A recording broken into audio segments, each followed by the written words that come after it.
Hello my lovely students, this is Mansi. Welcome back to the channel. Now we are going to start with the in between question. Chapter के बीच बीच में हर topic के बाद कुछ questions आते हैं, वो हम डिस्कस करेंगे. So let's get started. सबसे पहले बेटा बात कर लेते हैं. पेज नंबर 81 पे हमारे पास क्वेश्चन आएगा. First, why is diffusion insufficient to meet the oxygen requirement of multi cellular organism like humans. So diffusion में क्या होता है? डिफ्यूजन हम इतनी बार पढ़ चुके हैं. डिफ्यूजन बेसिकली होता है जो पार्टिकल्स होते हैं वो हमेशा हाई कंसंट्रेशन से लो कंसंट्रेशन पे मूव करते हैं. उस मूवमेंट को बोलते हैं हम डिफ्यूजन. जैसे अगर मैं आपको ड्रॉ करके समझाऊं, जैसे ये यहाँ पे दो चीजें, ठीक है, बिल्कुल साथ साथ है. यहाँ पे एक मेम्ब्रेन समझ लो है, इधर पार्टिकल्स बहुत ज्यादा है बेटा एंड इधर पार्टिकल्स कम है. सो यहाँ पे हाई कंसंट्रेशन है. हाई कंसंट्रेशन से जब ये पार्टिकल्स लो कंसंट्रेशन की तरफ मूव करते हैं, ये होता है डिफ्यूजन. जैसे यूनिसेलुलर अमीबा हो गया, उसमें सिर्फ एक सेल होता है जो सारी बॉडी के फंक्शंस परफॉर्म करता है. अब वो क्या करते हैं, वो डिफ्यूजन से ही अपना ऑक्सीजन इनटेक, जो भी वेस्ट मटेरियल निकालना है, सब कुछ वो डिफ्यूजन से कर पाते हैं. बट मल्टी सेलुलर, जैसे हम ह्यूमन है, हमारी बॉडी में बहुत सारे सेल्स हैं, हम डिफ्यूजन से क्यों नहीं कर सकते ऑक्सीजन रिक्वायरमेंट पूरी? उसका रीजन है, पहली बात तो सारे बॉडी पार्ट सराउंडिंग से ऐसा नहीं है कि हर पार्ट को सफिशिएंट ऑक्सीजन मिल पाएगा, वो डिफ्यूजन कर पाएगा. सो इसको कैसे लिखेंगे बेटा? In multicellular organism like human, all the body cells are not in direct contact with the surrounding. जितने भी हमारे बॉडी के सेल्स है, they are not in direct contact with the surrounding environment. Therefore, every cell of the body will not get oxygen as per the need by the process of diffusion from the environment. So, जितनी need हमारे body के हर part को oxygen की है, वो इस diffusion के process से पूरी नहीं हो पाएगी. Therefore, diffusion is insufficient to meet the oxygen requirement of the multicellular organism. ठीक है, समझ में आ गया? आगे बढ़ जाते हैं. नेक्स्ट क्वेश्चन है बच्चे, What criteria do we use to decide whether something is alive? अब कोई चीज अलाइव है, हमने जब इस चैप्टर की नोट स्टार्ट किए थे, this was the first question जो हमने लिया था कि आप कैसे डिसाइड करोगे कोई चीज अलाइव है या नहीं. सो उसका कंक्लूजन ये था कि कोई भी चीज अगर लाइफ प्रोसेसेस कर रही है, सो हम कहेंगे कि वो अलाइव है. जैसे पहले आपके दिमाग में आएगा, जैसे हम मूव कर रहे हैं, ब्रीद कर रहे हैं, तो भाई हम लोग यहाँ पे हम उस चीज़ को लाइव कंसिडर करेंगे. बट ऐसे बहुत माइक्रो ऑर्गेनिज्म है जो आपको नेकेड आई से नहीं दिखेंगे ब्रीद करते हुए या ग्रो करते हुए. सो उनको कैसे पता चलेगा? जब हमें दिखेगा कि वहाँ लाइफ प्रोसेसेस हो रहे हैं, सो हम कह सकते हैं कि ये चीज़ अलाइव है. So we'll write it as walking, breathing, growth and other visible changes can be used to determine whether something is alive or dead. However, some living things will have changes that are not visible to our eye. Hence, the presence of life processes is a fundamental criteria to decide whether something is alive. So, कोई भी living thing है, वो ये life process, digestion का, intake of oxygen, intake चलो वो तो हम कर रहे हैं, बाकी गैसेस का एक्सचेंज, बेसिकली वो सब चीज़ें हमें दिख रही हैं, वो लाइफ प्रोसेसेस अगर हो रहे हैं तो मतलब कोई चीज़ अलाइव है. ठीक है बच्चे, नेक्स्ट चलते हैं. थर्ड क्वेश्चन इसी पेज का, what are outside raw material used for by an organism? ऐसे कौन कौन से बाहर के आउटसाइड रॉ मटेरियल्स है जो ऑर्गेनिजम्स यूज करते हैं? So animals take in food, water and oxygen as raw materials. Animals क्या करते हैं? उनको फूड चाहिए, वाटर चाहिए, ऑक्सीजन चाहिए, वो रॉ मटेरियल की तरह बाहर से लेते हैं. Plants take in carbon dioxide, water and sunlight. उनको ये सनलाइट चाहिए, उनको पानी चाहिए एंड कार्बन डाइऑक्साइड चाहिए, जिससे वो अपना फूड बनाते हैं. So to synthesize their own food in the presence of oxygen, in the presence of chlorophyll. ठीक है, chlorophyll is the green pigment. जो लीव होती है उसमें क्लोरोप्लास्ट होता है, उसके अंदर क्लोरोफिल होता है, जिसकी वजह से वो सनलाइट को एब्जॉर्ब कर सकते हैं. सो ये सारे रॉ मटेरियल्स हैं जो एनिमल्स को एंड प्लांट्स को चाहिए होते हैं, बेसिकली ऑर्गेनिज्म को चाहिए होते हैं. चलो आगे है बेटा, fourth question again on this page only. What processes would you consider essential for maintaining life? अब ऐसे कौन कौन से प्रोसेसेस हैं जो इस लाइफ को मेंटेन करने के लिए जरूरी है? सो इस चार प्रोसेस हमने डिस्कस करें, चारों के नाम लिख देंगे. न्यूट्रिशन हो गया, रेस्पिरेशन हो गया, transportation and excretion. These are the basic हमारे जो फंक्शंस है, लाइफ प्रोसेस है, जिसकी वजह से हम अपनी लाइफ को सर्वाइव कर पा रहे हैं, मेंटेन कर पा रहे हैं. ठीक है भाई. देन नेक्स्ट पेज 87 पे आपके पास सेकंड क्वेश्चन आएंगे. फर्स्ट क्वेश्चन है उसमें, what are the difference between autotrophic nutrition and heterotrophic nutrition. So auto से वर्ड हमने याद रखा था, ऑटो मतलब ऑटोमेटिकली, मतलब अपने आप। सो जो लोग अपना खाना खुद बनाते हैं, दे सिंथेसाइज देयर ओन फूड, जैसे ग्रीन प्लांट्स, वो आते हैं हमारे ऑटोट्रॉफिक्स में, एंड जो प्लांट्स पे डायरेक्टली या इनडायरेक्टली डिपेंडेंट है वो हमारे आते हैं बेटा हेटरोट्रॉफ्स पे। सो इन दिस मोड, यहाँ पे ऑटोट्रॉफ्स की बात हो रही है, ऑटोट्रॉफिक न्यूट्रिशन की बात हो रही है। In this mode of nutrition an organisms makes or synthesize its own food, and इसमें in this mode of nutrition an organism can not make or synthesize its own food, हमें बाहर की चीज़ों पे हम डिपेंडेंट है। Then we have organism use simple inorganic, ये simple inorganic material use करते हैं, जैसे कार्बन डाइऑक्साइड हो गया, वाटर हो गया, सनलाइट हो गया, and synthesize their food in the presence of sunlight. ठीक है, मतलब ये चीज़ों में वो इन इनऑर्गेनिक सब्सटेंसेस से वो अपना फूड बना लेते हैं। लेकिन यहाँ पे अगर हम हेटरोट्रॉफिक की बात करें तो organism can not make their own food from simple inorganic matter and depend on other organism for their food. So वो अपना फूड इन इनऑर्गेनिक मटेरियल से नहीं बना सकते, बाकी उन पे डिपेंडेंट होते हैं, प्लांट्स पे बेसिकली हम लोग डिपेंडेंट होते हैं। देन थर्ड, इसका एग्जाम्पल हो सकता है all green plants and some algae undergo this mode of nutrition. So सारे ग्रीन प्लांट्स हमारे ऑटोट्रॉफ्स होते हैं, ऑटोट्रॉफिक न्यूट्रिशन फॉलो करते हैं, and all the animals, most bacteria and fungi undergo this mode of nutrition। and whenever यहाँ पे आपको दिखता है ना एनिमल्स, तो आप सोचोगे कि यार ह्यूमंस की बात नहीं हो रही। सो मोटा मोटा एनिमल्स में ही हम लोगों को भी काउंट कर दिया जाता है, ठीक है, बिकॉज वो भी मल्टी सेलुलर है, हम भी मल्टी सेलुलर है, इसलिए साथ में काउंट हो जाते हैं। चलो आगे देखते हैं, इसी पेज पे सेकेंड क्वेश्चन है, where do plants get each of the raw material required for photosynthesis. तो उनको ये कहाँ से मिलते हैं रॉ मटेरियल्स? पहली बात तो कौन कौन से चाहिए? कार्बन डाइऑक्साइड चाहिए, वाटर चाहिए उन्हें, सनलाइट चाहिए उन्हें, एंड क्लोरोफिल जो उनमें प्रेजेंट होता है। ठीक है, ये सारे रॉ मटेरियल लगेंगे। सबसे पहले कार्बन डाइऑक्साइड कहाँ से मिलेगा उन्हें? Plants get carbon dioxide from the environment atmosphere through stomata. उनमें स्टोमेटा होता है, लीव्स में स्मॉल बेसिकली पोर्स होते हैं जो ओपन एंड क्लोज होते रहते हैं, जिससे गैस का एक्सचेंज होता है। जितनी भी मतलब कार्बन डाइऑक्साइड लेना, ऑक्सीजन छोड़ना, वो उन्हीं स्टोमेटा से होता है। तो कार्बन डाइऑक्साइड एनवायरनमेंट से मिलते हैं, स्टोमेटा के थ्रू इनहेल कर लेते हैं वो।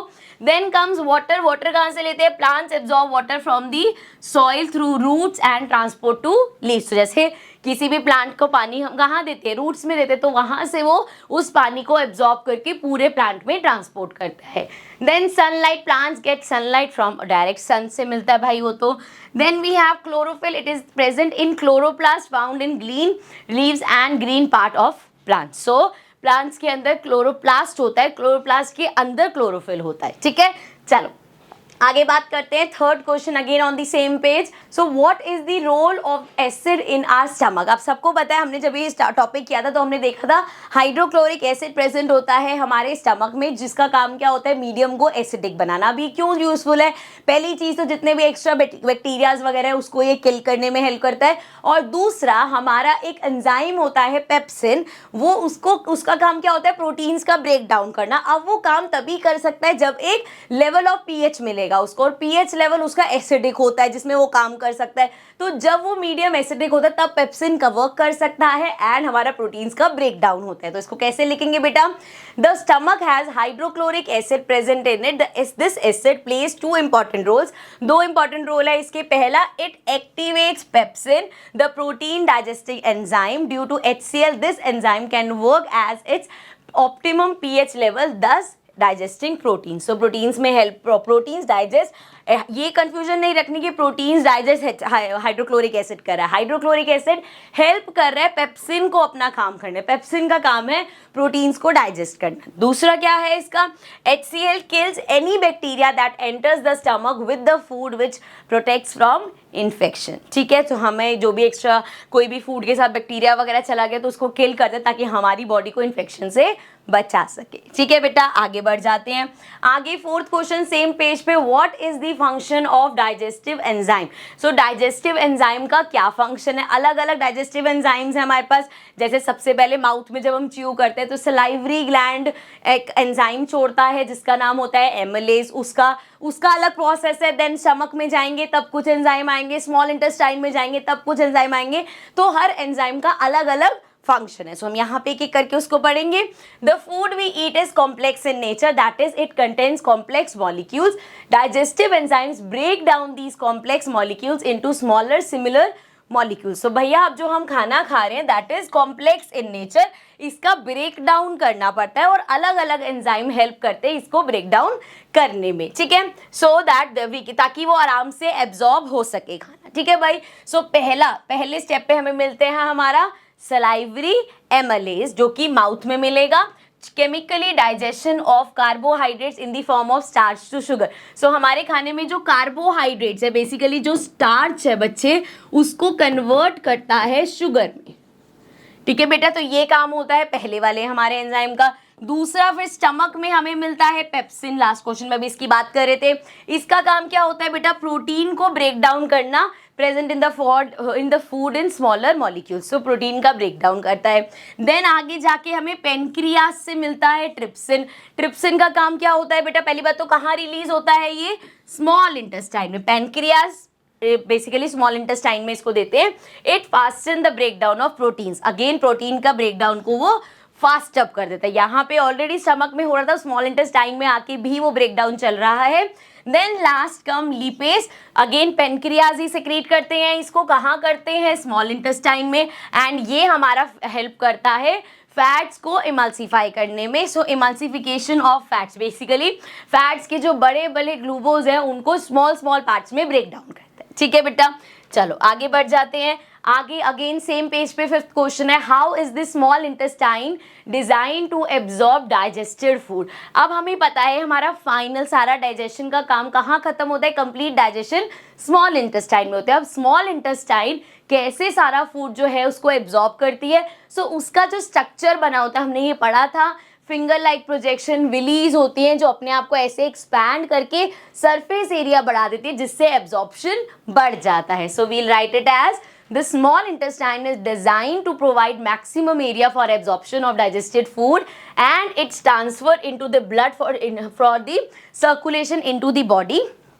For this, the inner lining of the small intestine has numerous finger-like projections called villi. ठीक है, अब ये विली का काम होता है। The villi are richly supplied with blood vessels which take the absorb food to each and every cell of the body, ठीक है बेटा।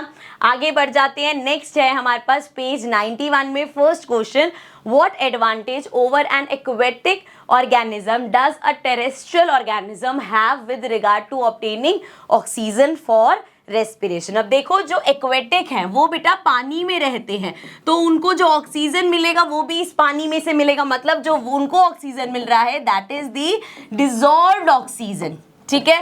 एंड जो हम टेरेस्ट्रियल हैं, जो लैंड पे रहते हैं, उनको ऑक्सीजन एटमॉस्फेयर से मिलता है, ज़्यादा मिलता है। सो उनको बेचारों को, एक्वेटिक वालों को दिक्कत होती है, इसलिए उनको बहुत फास्ट ब्रीदिंग करनी होती है ताकि वो ऑक्सीजन ज़्यादा ले सके।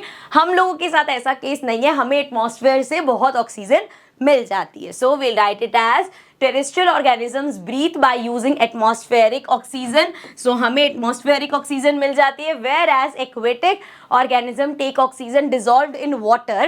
So the oxygen level is high in the atmosphere when compared to oxygen in the water. Now obviously बेटा atmosphere में जो आपका level of oxygen आपको मिल रहा है और पानी में जो level of oxygen है उसमें बहुत difference होगा। atmosphere से आपको ज़्यादा oxygen मिल रहा है। Hence terrestrial organism need not breathe fast to obtain organism. Take second.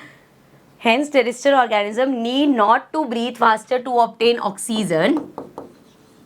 So उनको बहुत फास्ट ऐसे करके ब्रीथ नहीं करना पड़ता हमें कि हमें जल्दी जल्दी ऑक्सीजन ले सके, लेकिन aquatic animals need to breathe faster to get the required oxygen, लेकिन उनको बहुत तेज ब्रीथ करना पड़ता है ताकि उनकी बॉडी को जो ऑक्सीजन रिक्वायरमेंट है वो पूरी हो सके। ठीक है बेटा, चलो अगेन इसी पेज पे सेकेंड क्वेश्चन है, what are the different ways in which glucose is oxidise to provide energy in various organism. So सबसे पहले याद करो ये ग्लूकोज का ब्रेकडाउन कौन सा था हमारा प्रोसेस, सेलुलर रेस्पिरेशन का, जिसमें हमने देखा था पहले तो इस ग्लूकोज को ब्रेक डाउन किया जाता है पायरोवेट, उसमें क्या होता है 6 कार्बन का मॉलिक्यूल को 3 कार्बन तक साइटोप्लाज्म में, ये सबके लिए कॉमन है।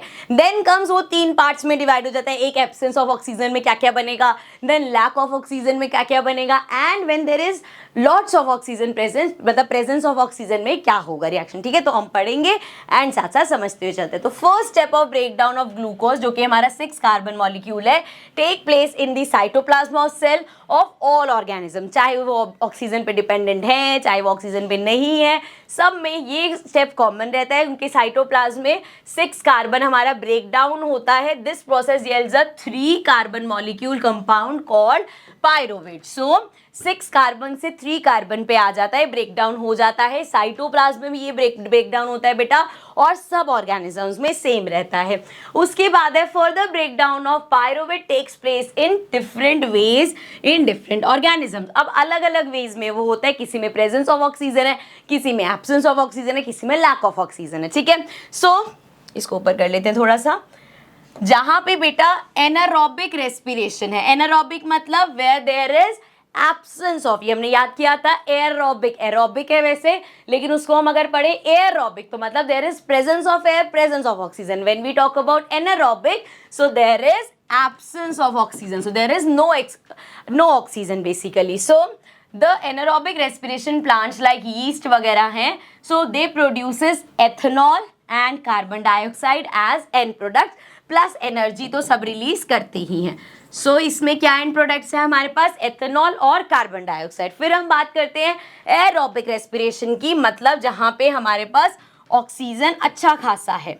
ठीक है, सो उसमें क्या होता है, break down of pyruvate takes place in presence of oxygen to give rise 3 molecule of carbon dioxide and water. So इसमें हमें कार्बन डाइऑक्साइड, वाटर मिलता है, साथ में energy. Now the release of energy in aerobic respiration is much more than in anaerobic. भाई aerobic में हमारे पास ऑक्सीजन का प्रेजेंस है, जब there is presence of oxygen तो हमारी जो एनर्जी है वो भी ज्यादा प्रोड्यूस होगी। When there is absence of oxygen तो जो एनर्जी है, एनर्जी प्रोड्यूस तो होगी इस प्रोसेस में, लेकिन वो कम प्रोड्यूस होगी। अब बात करते हैं लैक ऑफ ऑक्सीजन की, जब यहाँ पे ऑक्सीजन की कमी है, जैसे मसल सेल्स है वहां पे इतना लेवल ऑफ ऑक्सीजन नहीं है, सो वहां पे क्या होता है, some time when there is lack of oxygen especially during physical exercise in our muscle, pyruvate is converted into lactic acid. जो तो वो किस में कन्वर्ट होता है, लैक्टिक एसिड में कन्वर्ट होता है।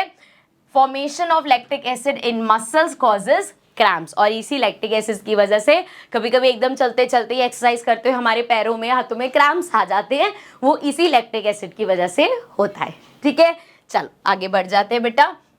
अगेन ये जो हमने अभी डिस्कस किया है उसका डायग्राम है, ये हमारे पास ग्लूकोज था जो कि 6 कार्बन मॉलिक्यूल है, साइटोप्लाज्म, सेल के साइटोप्लाज्म में पायरोवेट में ब्रेक डाउन हुआ है जो कि हमारा 3 कार्बन मॉलिक्यूल है, इसमें भी साथ में कुछ एनर्जी रिलीज हुई है।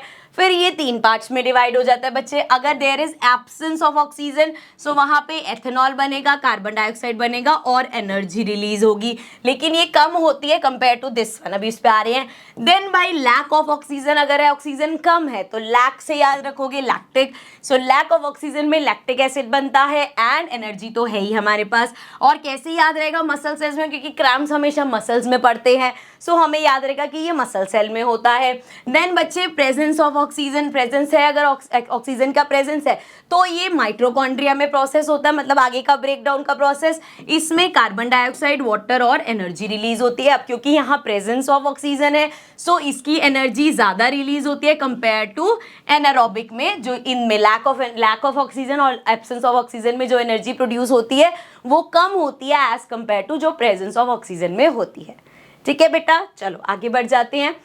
नेक्स्ट अब हमारे पास इसी पेज में नेक्स्ट क्वेश्चन है, how is oxygen and carbon dioxide transported in humans being. अब ये जो ऑक्सीजन और जैसे हमें पता है हम इनहेल करते हैं ऑक्सीजन एंड एक्सहेल करते हैं कार्बन डाइऑक्साइड, तो ये एक्सचेंज कैसे पॉसिबल हो जाता है। हमें पता है भाई जब आप एयर इनटेक कर रहे हो बेटा तो वो लंग्स में जाती है, लंग्स के बिल्कुल एंड में हमारे पास एल्वियोलीज होते हैं, तो वहां पे इस तरीके की, मान लो एक जूम करके हमने ये एल्वियोली बना ली। ठीक है, अब इसके पास से ये कैपिलरीज जा रही होती है। अब ये जो कैपिलरीज है इसमें जो बेटा ब्लड फ्लो कर रहा होता है उसमें कार्बन डाइऑक्साइड बहुत ज़्यादा होता है। एंड अभी एल्वियोली में कौन सी एयर आई है जो हमने ब्रीद इन करी है, तो जो हम ब्रीद इन करते हैं उसमें क्या ज़्यादा होता है बच्चे, ऑक्सीजन ज़्यादा होता है। तो यहाँ पे डिफ्यूजन होता है, ये बहुत थिन मेम्ब्रेन होती है, सो वो इधर उधर पास कर पाते हैं। अब क्योंकि यहाँ पे कार्बन डाइऑक्साइड बहुत ज़्यादा है, इधर कार्बन डाइऑक्साइड कम है, तो यहाँ से कार्बन डाइऑक्साइड इधर भागने की कोशिश करता है। तो CO2 हमारा इस तरफ भागता है, मतलब अब यहाँ पे CO2 बढ़ रहा है, एंड क्योंकि यहाँ ऑक्सीजन ज़्यादा है तो वो भागता है हमारा इस तरफ इन ब्लड वेसल्स में। तो अब इससे क्या हुआ कि ये ब्लड वेसल्स पास होते होते कार्बन डाइऑक्साइड एल्वियोली में छोड़ाई और एल्वियोली से ऑक्सीजन लेके आगे ब्लड में फ्लो करने लगी। तो यहाँ से आप यहाँ जो कार्बन डाइऑक्साइड कलेक्ट हो रही है उसका क्या होगा, वो हम एक्सहेल कर देते हैं। इसीलिए जब इनहेल करते हैं तो वो ऑक्सीजन होते हैं, लेकिन जो हम एक्सहेल कर रहे हैं वो कार्बन डाइऑक्साइड है जो पूरी बॉडी से घुमा के यहाँ पे आई है। ठीक है, तो ये एक्सचेंज होता है एल्वियोली में। अब इसको पढ़ लेते हैं। Oxygen and carbon dioxide are transported in human being via the blood stream. ये तो पता है भाई, ब्लड इधर उधर जा रहे हैं तभी ये सब ट्रांसपोर्ट हो पा रही है चीजें। Now oxygen is carried to the cell whereas carbon dioxide is carried away from the cell. तो भैया ऑक्सीजन की हमें रिक्वायरमेंट है, that is always carried to the cell, and carbon dioxide is carried away from the cell, उसको cell से दूर किया जाता है। नाउ फाइनली यहाँ से जो मैं भी आपको एक्सप्लेन कर रही थी, the exchange of gases takes place between the alveoli of the lungs and the surrounding blood capillaries. तो कहाँ पे हो रहा है, ये जो हमारी एल्वियोली है एंड इसकी जो सराउंडिंग में हमारे पास कैपिलरी है, इन दोनों के बीच में हो रहा है। Oxygen is absorbed by the capillaries. तो ये सारी ऑक्सीजन को क्या कर रहे हैं, एब्जॉर्ब कर रहे हैं बच्चे, bye the blood capillaries from the lungs alveoli bye diffusion. कैसे कर रहे हैं, डिफ्यूजन के प्रोसेस से। while carbon dioxide is absorbed by the lungs alveoli from the blood capillary by diffusion। so अब बाकी क्या कर रहे हैं, ये जो है ये कार्बन डाइऑक्साइड को एब्जॉर्ब कर रहा है। अगेन ये कैसे एब्जॉर्प्शन का प्रोसेस हो रहा है, दोनों ही बाय डिफ्यूजन हो रहा है, बिकॉज जब हम इनहेल करते हैं इधर ऑक्सीजन ज्यादा होता है, यहाँ कम होता है, तो ऑक्सीजन इधर भागती है। इधर कार्बन डाइऑक्साइड ज्यादा होता है, यहाँ कम होता है, तो कार्बन डाइऑक्साइड इधर भागता है। सो ये डिफ्यूजन के प्रोसेस से हमारा हो पाता है। ठीक है बच्चे, चलो आगे बढ़ जाते हैं। सो नेक्स्ट फोर्थ क्वेश्चन है बेटा इसी पेज का, how are the lungs designed in human beings to maximise the area for exchange of gases. तो ये पूरे आपके लंग्स वगैरह कैसे डिजाइन करे गए हैं जिससे मैक्सिमम एक्सचेंज ऑफ गैसेस हो पाता है। तो हमारा पता है आपको, स्टार्ट होता है भाई नॉस्ट्रल से, नेजल कैविटी से जाता हुआ यहाँ से ये पास होगा हमारा, एंड देन ये ट्रैकिया से पास होके दोनों लंग्स में चला जाएगा, एंड फाइनली एल्वियोली तक पहुंचेगा, एंड वहाँ पे एक्सचेंज ऑफ गैसेस हो पाता है। तो इसी पूरे स्ट्रक्चर को यहाँ लिखा हुआ है, the respiratory system starts from the nostril extending into the trachea. So nostril से स्टार्ट होता है बेटा, एंड यहाँ ट्रैकिया ये हमारा विंड पाइप होता है, यहाँ तक जाता है। Then as the trachea extend it divides into tubes that are bronchi which are connected to each lung. So ये आगे फर्दर ब्रोंकाई में चला जाता है। These bronchi are further branch into numerous bronchioles. आगे अब ये देखो अलग अलग ब्रोंकियोलीज में डिवाइड हो, तो ये एयर सारी यहाँ पास हो रही है, which ends in small balloon shaped structure called alveoli, and इसका end point क्या है, यहाँ पे क्या है, इसके end में alveoli है। तो finally air हमारी alveoli तक पहुँच गई। Now these alveoli provides a maximum area for the exchange of gases to occur, being surrounded by thin walls and blood capillaries, the exchange of gases take place। अभी हम पढ़ के आए कैसे exchange of gases take place करता है। आगे है बच्चे हमारे पास पेज 96 पे नेक्स्ट क्वेश्चन का है आपके पास, जिसमें the first question we have is what are the components of the transport system in human being, what are the functions of this component. So हमारा जो सर्कुलेटरी सिस्टम है, ट्रांसपोर्ट सिस्टम है, उसमें क्या क्या इंपॉर्टेंट चीज़ें हैं बच्चे। हमारे पास सबसे पहले हार्ट है जो हमारा पंपिंग ऑर्गन है। देन हमारा ब्लड आ गया जो क्या कर रहा है, सारा फ्लो होता है। हमारा मीडियम है जिससे चीज़ें ट्रेवल करती हैं। देन ब्लड वेसल्स हैं जिसमें आर्टरीज और वेन्स आती हैं, एंड वही सारे ब्लड को इधर उधर लेके जाते। तो ये मेन कंपोनेंट्स है, सबके अपने अपने फंक्शंस है, पढ़ लेते हैं। सो द ट्रांसपोर्ट सिस्टम या circulatory system in human beings mainly consist of heart, blood and blood vessels. Okay बच्चे, so what is the function of heart. Heart का काम क्या है, ब्लड को पंप करना। बेसिकली वो डीऑक्सीनेटेड ब्लड लेगा एंड वो लंग्स में भेजेगा, वहां से ऑक्सीनेटेड ब्लड लेके पूरी बॉडी में फैलाएगा। ठीक है भाई, so the heart receives deoxygenated blood from the body parts and pumps it into the lungs for enriching with oxygen.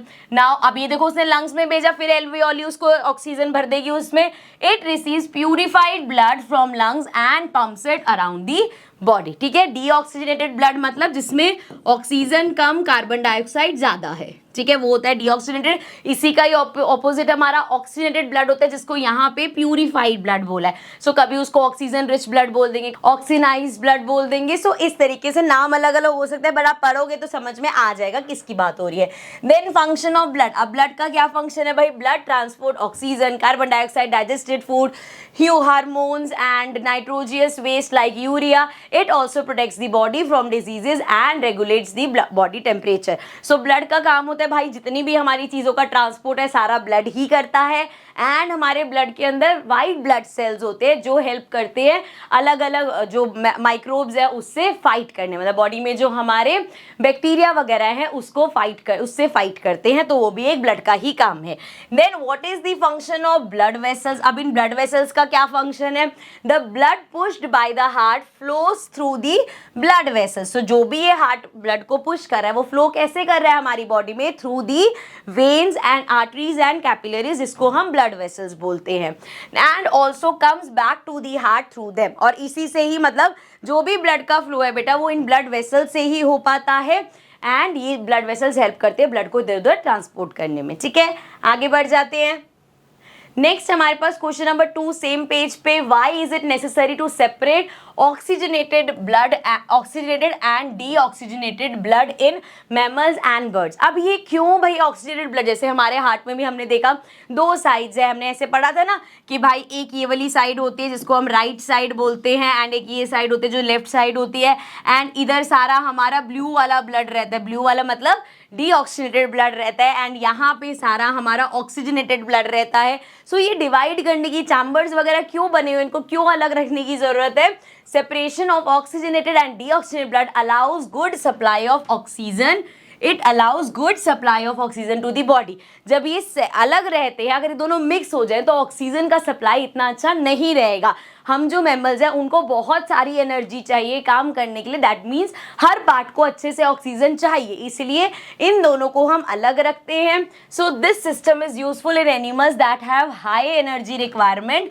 Mammals and birds constantly need oxygen to get energy to maintain their body temperature constant. So हमें regular supply of oxygen चाहिए जिससे हमें energy regular मिले, क्योंकि हमारी body की energy लगती है हमारा जो बॉडी टेम्परेचर है उसको मेंटेन करने में। जो हमारे एम्फीबियंस रेप्टाइल्स हैं उनको बॉडी टेम्परेचर मेंटेन करने की ज़रूरत नहीं पड़ती, इसीलिए उनका ऑक्सीजनेटेड डीऑक्सीजनेटेड ब्लड मिक्स भी हो जाए तो कोई दिक्कत नहीं है। लेकिन हमारा ऑक्सीजनेटेड ब्लड और डीऑक्सीजनेटेड ब्लड अलग रहना चाहिए ताकि अच्छे से ऑक्सीजन पूरे बॉडी के हर पार्ट्स तक सप्लाई हो जाए, और जब भी अच्छे से बच्चे सप्लाई होता है तो एनर्जी अच्छे से मिलती है, एंड वो एनर्जी हमारी बॉडी को चाहिए अपना बॉडी टेम्परेचर मेंटेन करने के लिए। ठीक है, समझ में आ गया?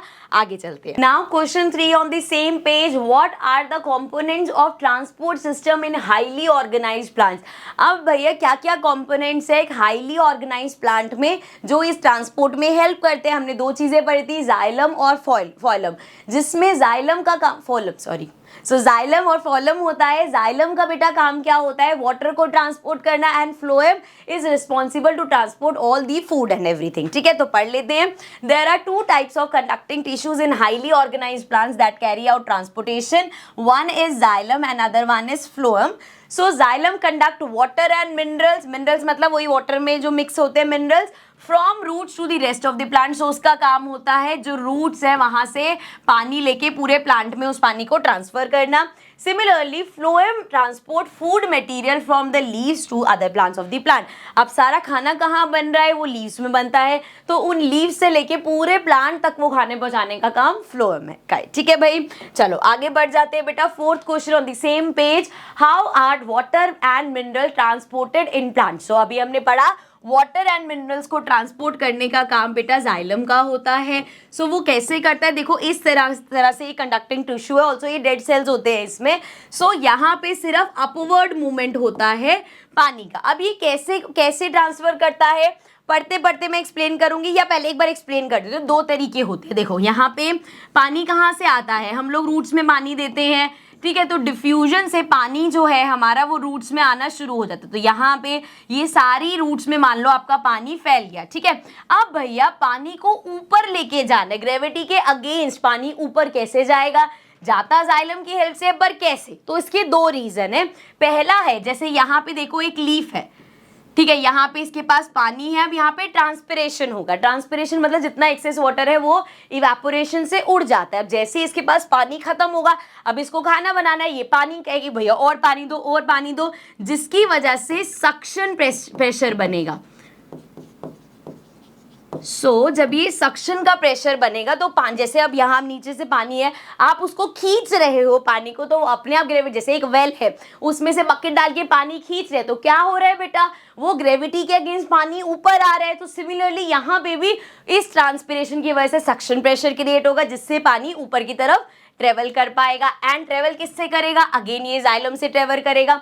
देन पहला रीजन ये हो गया हमारा ट्रांसपिरेशन, एंड दूसरा होता है अब यहाँ पे जैसे जैसे पानी भरता जा रहा है, ये रूट्स में पानी भरता जा रहा है, अब वहां पानी और है, वो और डिफ्यूजन कर रहा है, तो ये भी प्रेशर क्रिएट कर रही है, मतलब रूट प्रेशर जिसको बोलते हैं हम, रूट्स भी भाई प्रेशर लगा रही है, पानी और धक्का दो धक्का दो धक्का दो धक्का दो। अब एक अगर पाइप में जैसे नीचे से अगर मान लो आपने कनेक्ट किया और ऊपर आप टंकी भर रहे हो उस पाइप से, तो क्या होगा, जब यहाँ से टैप चलेगी, जोर से पानी का प्रेशर होगा, तो चाहे वो ऊपर की तरफ जाना, लेकिन वो धक्का लगता रहेगा तो पानी ऊपर चढ़ेगा ना, वो यहाँ पे होता है। तो दो रीजन होते हैं, ट्रांसपिरेशन जिससे सक्शन प्रेशर बनता है, एंड रूट प्रेशर जिसकी वजह से पानी ऊपर फ्लो करता है। और कैसे फ्लो करता है, इन जाइलम की हेल्प से। ये सिर्फ अपवर्ड मूवमेंट क्रिएट करते हैं।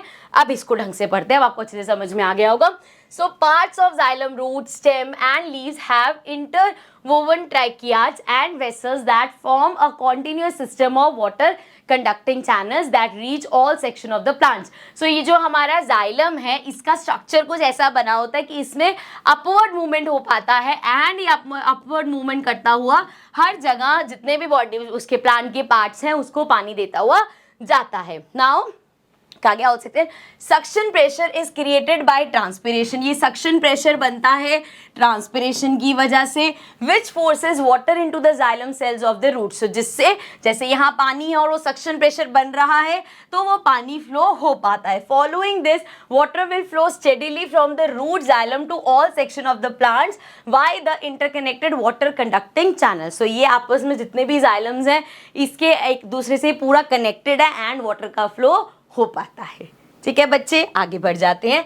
अब next question same on this page, जैसे हमने अभी डिस्कस किया कि पानी कैसे ट्रांसफर होता है, now comes the question how food is transported in plants. अब फूड कैसे ट्रांसपोर्ट होगा इसको भी पहले मैं एक्सप्लेन करूंगी, एंड देन हम रीड करेंगे। सो हमें पता है भाई, जैसे हमारा जाइलम है, जाइलम का काम होता है पानी को ट्रांसपोर्ट करना। सो इसमें मतलब थ्रू आउट इसमें क्या भरा हुआ है, बहुत सारा पानी पानी पानी भरा हुआ है। जब हम फ्लोएम की बात करते हैं तो इसके साथ पहली बात तो कंपेनियन सेल्स वगैरह होते हैं इसके, तो मतलब इसमें लिविंग पार्ट होता है। ये हमारा एक डेड टिश्यू होता है, वो लिविंग है उसमें, ठीक है।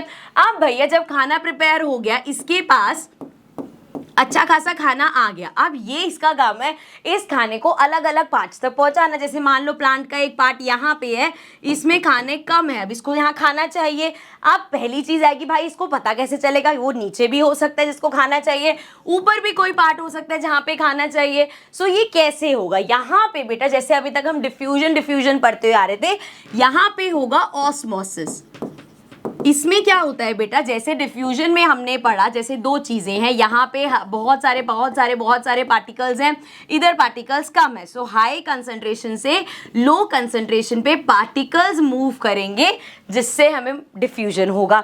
नाउ ऑस्मोसिस में बच्चे क्या होता है, जैसे अगेन ये बना लेते हैं, यहाँ पे पानी पानी पानी भरा हुआ है सारा, ठीक है। अब यहाँ पे पार्टिकल्स कम है, इधर पार्टिकल्स बहुत ज्यादा है। जैसे आपको दिख रहा है यहाँ पे पार्टिकल्स बहुत ज्यादा है, इधर सिर्फ पानी पानी सा है। सो अब क्या होगा, यहाँ पे इसको दिखेगा ये जो सॉल्वेंट है, मतलब जो वाटर है, वो वाटर हमारा दिखेगा कि यार वहां पे देखो कितने सारे पार्टिकल्स है। सो यहाँ से मूवमेंट इधर होगा, तो अब देखने में ऐसा लग रहा है कि अच्छा यहाँ पे अगर लो से हाई, लो कंसंट्रेशन से हाई कंसंट्रेशन पे जा रहे हैं तो ऑस्मोसिस है, लेकिन यहाँ पे बेटा पानी इधर फ्लो कर जाता है। फ्लो कौन कर रहा है, वाटर फ्लो कर रहा है। जब उसने देखा वहां हाई कंसंट्रेशन ऑफ पार्टिकल्स हैं, सो ये सॉल्वेंट ही उधर मूव कर गया, तो वो होता है हमारा ऑस्मोसिस। इसमें पार्टिकल्स का मूवमेंट हो रहा था, इसमें वाटर लो कंसंट्रेशन, जहां लो सॉल्यूट कंसंट्रेशन था वहां से हाई सॉल्यूट कंसंट्रेशन में हमारा सॉल्वेंट मूव कर गया, तो उसको हम बोलते हैं ऑस्मोसिस। और इसी प्रोसेस से हमारा ये जो फूड है वो पूरा ट्रांसपोर्ट होता है। जैसे यहाँ पे जालम में पानी भरा हुआ है, पार्टिकल्स इसमें बहुत कम कम है, उसको दिख रहा है यहाँ पे तो बहुत सारे पार्टिकल्स हैं। सो बच्चे ऑस्मोसिस होगा और ये पानी इसमें फ्लो करने लग जाएगा। अब यहाँ पे जैसे ही पानी फ्लो होगा, अब क्या होगा, ये सारे फूड पार्टिकल्स पानी के साथ फ्लो करने लग जाएंगे। अब वो, क्योंकि जैसे इसमें हमने पढ़ा था कि जाइलम में सिर्फ अपवर्ड मूवमेंट होता है, जो फ्लोएम होता है बेटा उसमें डाउनवर्ड और अपवर्ड मूवमेंट दोनों होता है। सो अब ये फूड पार्टिकल्स ऐसे फैलने लग जाएंगे। जैसे अब पानी के प्रेशर से अगर ये यहाँ पे आए तो अगेन यहाँ पे फूड पार्टिकल्स चाहिए, तो फिर डिफ्यूजन से ये फूड पार्टिकल्स यहाँ पहुंच जाएगा, ऊपर चाहिए तो इधर चला जाएगा, तो ये फूड पार्टिकल्स इस तरीके से पूरे प्लांट्स में पहुंच जाते हैं। ठीक है, तो ये प्रोसेस है। अब इसको रीड कर लेते हैं एक बार। So the movement of food in phloem or translocation, और इस पूरे प्रोसेस जो ये मूवमेंट ऑफ फूड होता है इसको हम बोलते हैं बेटा translocation, takes place by utilising energy. The sugar made in leaf is loaded into the sieve tube of phloem tissue. तो जितना लीफ ने खाना बनाया उसने क्या किया, यहाँ पे इसमें जो ये हमारा ये जो फ्लोएम होता है इसमें इस तरीके से सीव ट्यूब्स होते हैं, ऐसे पार्टीशंस टाइप होते हैं, तो वो सारा खाना इधर उसने लोड कर दे, ले भाई खाना तेरे को मैंने दे दिया, अब तू हर जगह पहुंचा दे। ठीक है, so now loaded in this water now enters the sieve tube containing sugar by the process of osmosis, due to which the pressure in phloem tissue rises। अब पानी यहाँ पे देखा उसने, वाटर ने यहाँ पे फ्लो किया जाइलम से फ्लोएम में, जिससे यहाँ पे क्या हुआ, ट्रांसपोर्ट बढ़ जाएगा, उससे प्रेशर बढ़ गया।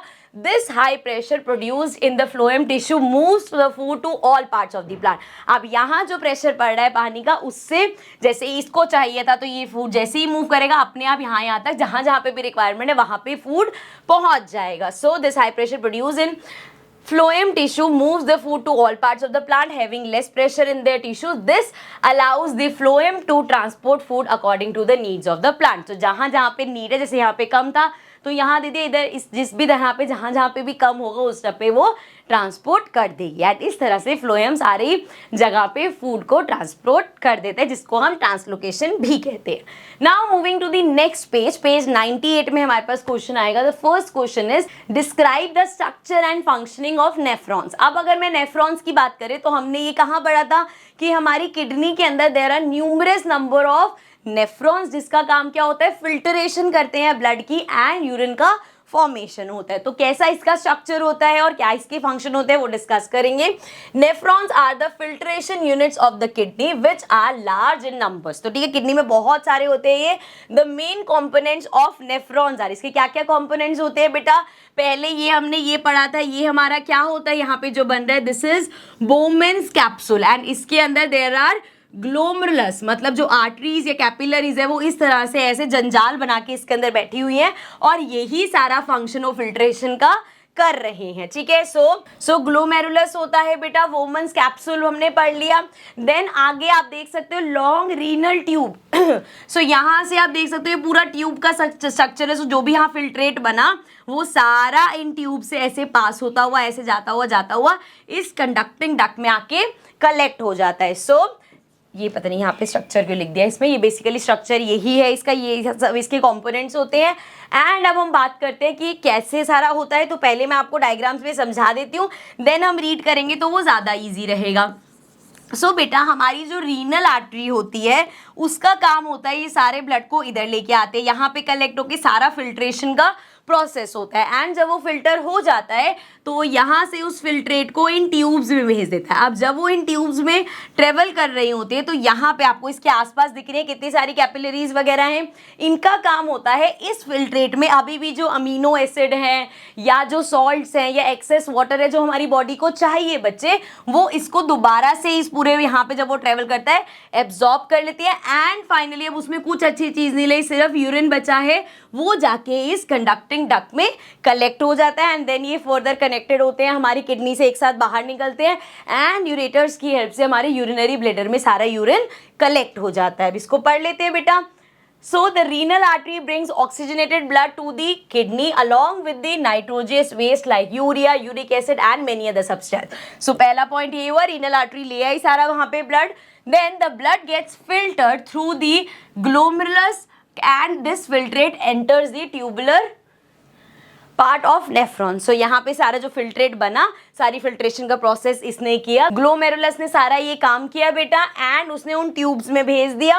As this filtrates move down the tubular part, glucose, amino acid, salts and excess of water gets selectively reabsorb by the blood vessel surrounding these tubes. So इन ट्यूब्स के आसपास जो ब्लड वेसल्स है उन्होंने सारी वो अच्छी अच्छी चीजें जो बची थी वो रीएब्सॉर्ब कर ली बेटा. So the fluid now flowing in the tubular part is urine. अब उसमें सिर्फ यूरिन बचा है which gets collected in the collecting duct of nephrons. और ये सारा कलेक्ट कहाँ हो जाता है? कलेक्टिंग डक्ट में. एंड अब क्योंकि बहुत सारे नेफ्रॉन्स हैं सो इन सबके कलेक्टिंग डक्ट एक जगह पे सारे कलेक्ट होते हैं. These collecting duct together leave the kidney at a common point by forming the ureters. तो यूरेटर्स के थ्रू वो पास ऑन हो जाता है and each ureter drains the urine in the urinary bladder where it is stored until the pressure of expanded bladder leads to an urge to pass it out through urethra. So वो वहाँ पे सारा store रहता है. The moment you get the urge कि मुझे P करना है, जाना है, भागना पड़ेगा, सो भाई तब तक वो यूरिनरी ब्लैडर में ही रहता है. देन हमारी बॉडी में यूरेथ्रा से वो बाहर एग्जिट कर देता है यूरिन. ठीक है बेटा, चलो आगे बढ़ जाते हैं.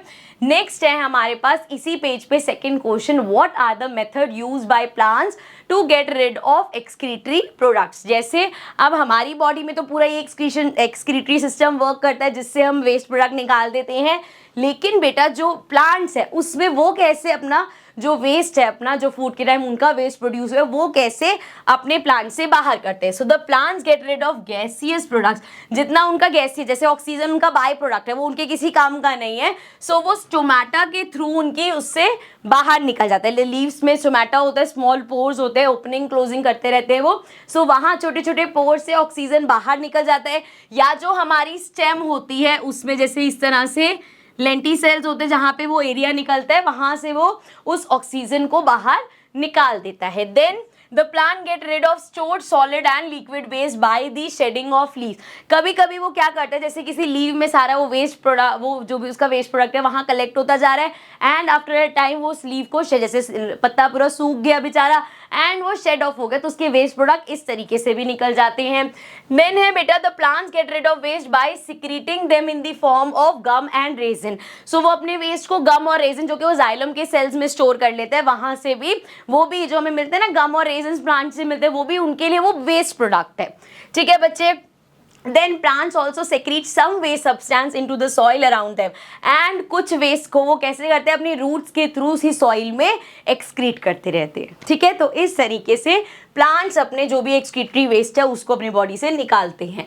आगे है बेटा सेम पेज पे third question, how is the amount of urine produce regulated. अब कितना अमाउंट ऑफ यूरिन बनेगा, इस चीज को कैसे रेगुलेट करते हैं. सो वो डिपेंड करता है, the amount of urine produce depends on the amount of excess water and dissolve waste present in the body. अब हमारी बॉडी में कितना एक्सेस वाटर है, जैसे होता है ना कभी कभी हम कहते हैं जैसे गर्मियों में बहुत ज़्यादा पानी पीते हैं तो हम यूरिन ज़्यादा बार जाते हैं वॉशरूम, है ना, लेकिन सर्दियों में कम पानी पीते हैं तो इतनी बार नहीं जाना पड़ता. सो यहाँ पे कितना एक्सेस अमाउंट ऑफ वाटर है आपकी बॉडी में उस पर डिपेंड करेगा एंड कितना अमाउंट ऑफ वेस्ट प्रोडक्ट आपकी बॉडी में बन रहा है जो कि काम का नहीं है, वो डिज्यूम कितना है उसके अकॉर्डिंग पूरा डिसाइड होगा कि कितना यूरिन बनेगा. अदर फैक्टर्स में be environment and the ADH hormone which regulates the production of urine. जैसे एनवायरनमेंट कैसे होगा, वही बात है, कोई अगर बहुत ठंडे रीजन में रहता है, बहुत ज़्यादा ठंड है तो वो पानी का इंटेक उसका कम होगा कंपेयर टू कोई बहुत गर्म जगह पे रहता है तो वो पानी का इंटेक ज़्यादा करेंगे, तो घूम फिर के वही एक्सेस वाटर मतलब बार बार यूरिन जाएगा बंदा. एंड अगर पानी कम इंटेक करे कम यूरिन बनेगा.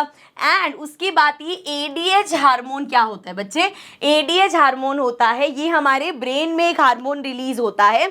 सो a hormone secreted by the pituitary gland located at the base of your brain. हमारे ब्रेन में एक ग्लैंड है जो ये सिक्रीट करता है that increases water retention to decrease urine volume, जिससे हमारी बॉडी ज़्यादा पानी रिटेन कर सकते हैं, जिससे वॉल्यूम का फॉर्मेशन, यूरिन का फॉर्मेशन कम होता है. सो इस ADH हार्मोन भी उसके लिए इक्वली रिस्पॉन्सिबल होता है. अगर वो ज़्यादा वो हार्मोन सेक्रेट हो रहा है, मतलब आपकी बॉडी में ज़्यादा वाटर रिटेंशन होगा, जिससे आपको कम बार यूरिन आएगा, कम क्योंकि यूरिन प्रोड्यूस होगा और फिर आपको कम बार जाना पड़ेगा। ठीक है बच्चे, सो इसी के साथ हमारा ये कंप्लीट होते हैं इन बिटवीन क्वेश्चंस। ये सारे क्वेश्चंस थे।